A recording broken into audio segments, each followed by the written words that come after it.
Hi, and welcome to Financial ChitChat. I'm Jerry Hill. And today's topic, what I wanted to talk about was what's commonly called coverage A on your homeowner's policy. And now when I say a homeowner's policy, I'm talking about people who actually own a home.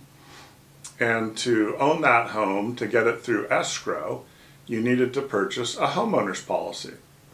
Homeowners policies are complicated, and I think the biggest problem that people have is when they receive their homeowners policy, it is long and it encompasses a lot of pages.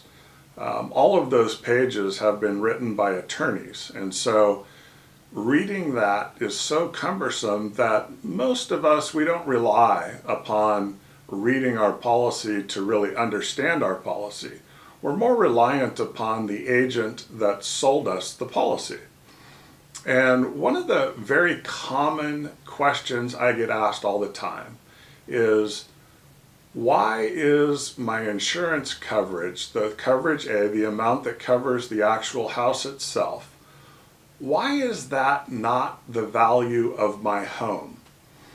Now let me tell you, when I was in the insurance industry, I worked in a beachside town, and in this town, homes were very expensive, as you can imagine. It was in Southern California, and the cost of a beachside home would reach into the millions of dollars.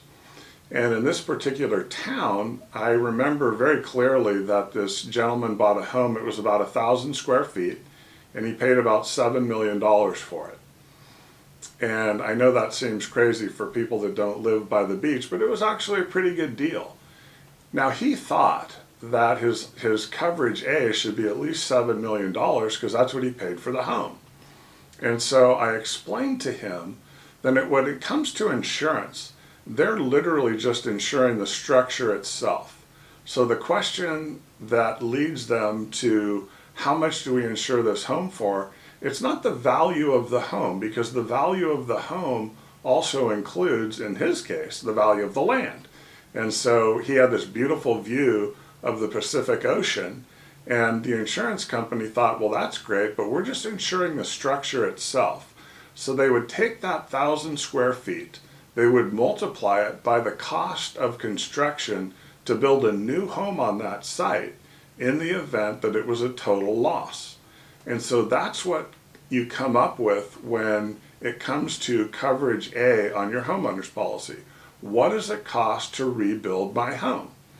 Now, the flip side of that is also true. Some of you might live in an area where the cost of construction is kind of high. And maybe that's due to a lot of different factors, like the availability of like a contractor.